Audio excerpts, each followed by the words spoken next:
Hello and welcome to all you Pisceans, and first of all, happy birthday for some of you. This is the horoscope for March 2015 for Pisces, and March is one of those months that pop out throughout the year. It's going to be in general a very interesting year for you Pisceans as well, because Jupiter will be in your opposite sign, and that's going to bring you some opportunities and buoyancy and all of that. But now in March, a lot is happening in your sign, a lot is happening. Actually, three things I want to talk about for the month of March.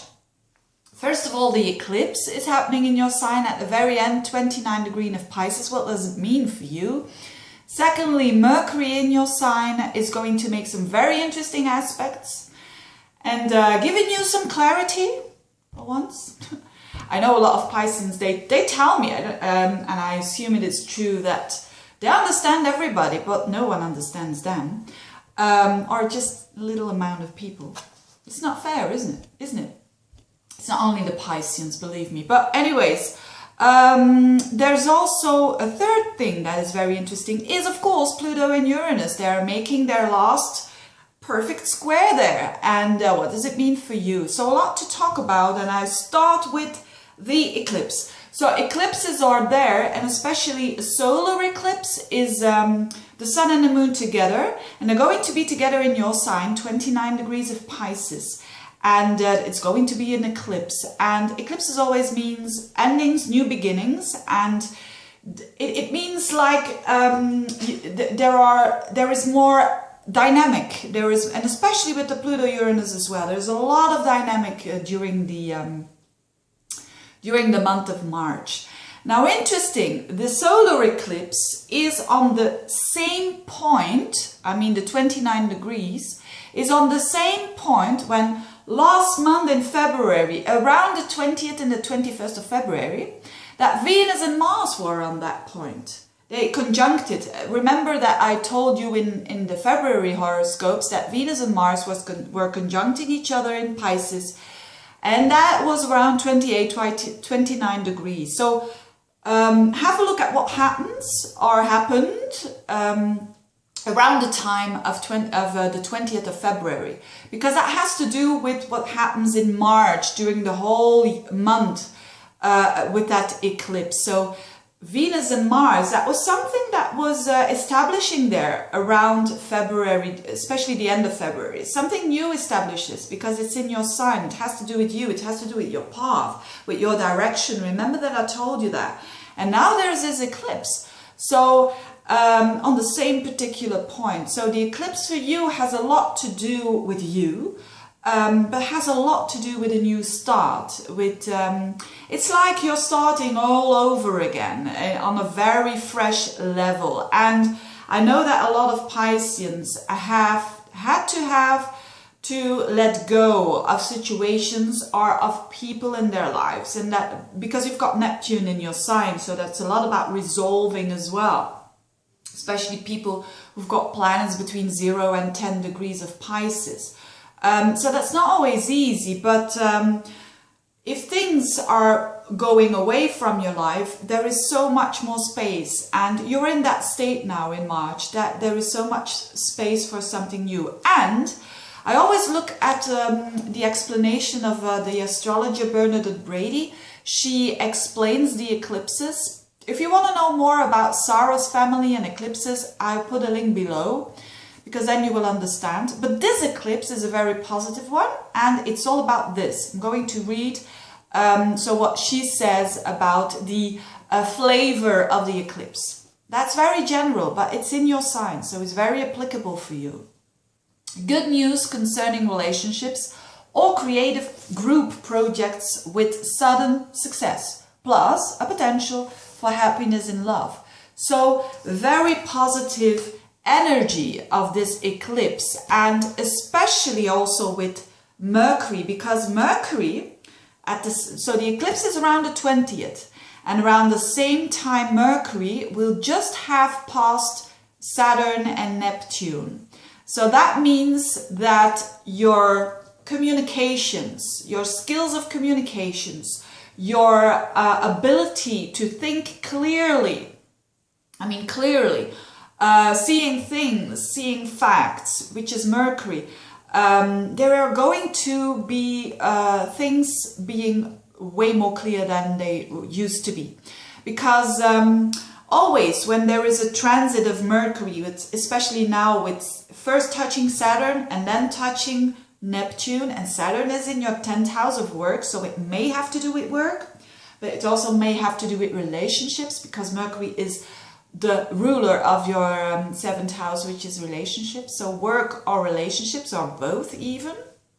That you had some confusion, that things weren't clear, that things weren't, you didn't know, and you Pisceans, you normally know how to deal with that. You are one of those signs who know that things aren't always clear and that there are a lot of possibilities. And Pisceans sometimes even love that, you know, having more possibilities instead of just acting out one road, you could say. It's like with the parallel universes. I don't know a lot about that, but what I think is that, you know, there is this theory, it's just a theory, of parallel universes. And that's what Pisceans like. They like to have all the options. You're ruled by Jupiter.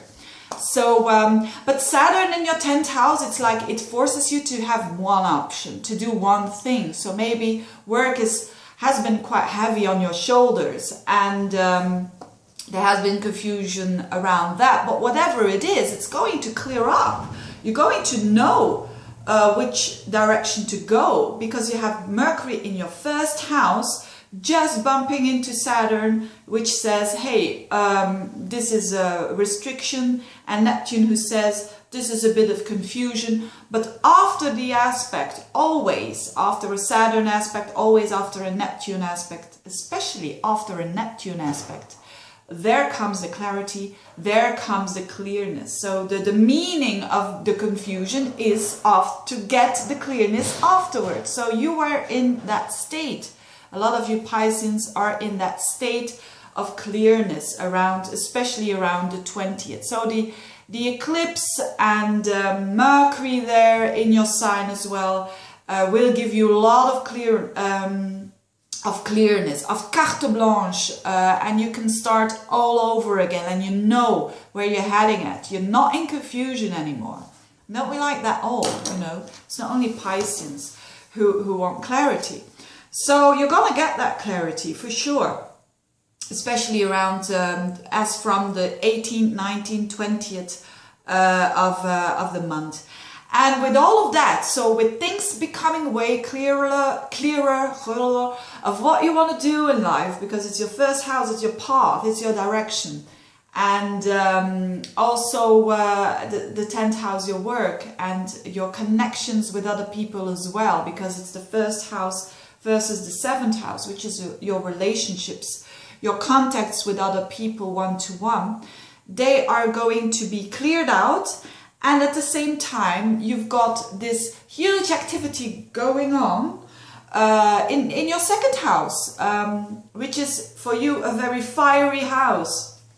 It's the house of Aries, and there are 3 planets who are going to pass Aries and all bump into the Uranus-Pluto square. So it's not only that the Uranus-Pluto square, which is all about a wake-up call, which is all about stop putting your head into the sand, which is all about I'm going to take responsibility, and maybe, yes, I will need to jump, but I'm going to do it anyway with, you know, a clear mind. That's why I like so much this horoscope for you, because if you're a jump without a clear mind, it's maybe, you know, not the best jump. But you're going to be cleared out, you know, your mind, and you're going to do something, maybe what you've been wanting to do for a long time, but whatever it is, it has to do with the 2nd house, which is money, which is self-confidence, and which is your talents. So maybe you're going to do something new related to work, or maybe you will have found something that you were a bit afraid of, but now, you know, you're unstoppable. You've done it, you started, and off you go. This is all this very fiery energy with the Mars and the Venus and the Sun there in your 2nd house. And if you are resistant to change, during the time of March, then it will feel like you were having a very confrontational month. But because this square is there to push you forwards to something, you know, these are general horoscopes, but they are pushing you. And it starts very gentle, you know, with the Venus is a gentle planet, and it gives you some clues, but then it's Mars, and then it's the Sun, and this is very yang energy. Yang energy means go for it and doing with courage, without too much analyzing. So I'm going to stop it here because it's one of the most important months of the year, March. So go for it, whatever it is you want to go for. And if you feel that urge to get out of that narrow coat you are wearing, or an old coat you are wearing, it's time to wear a new one. Now, thank you very much for watching. Wishing you all the best. Have a great birthday, and see you next month. Bye bye.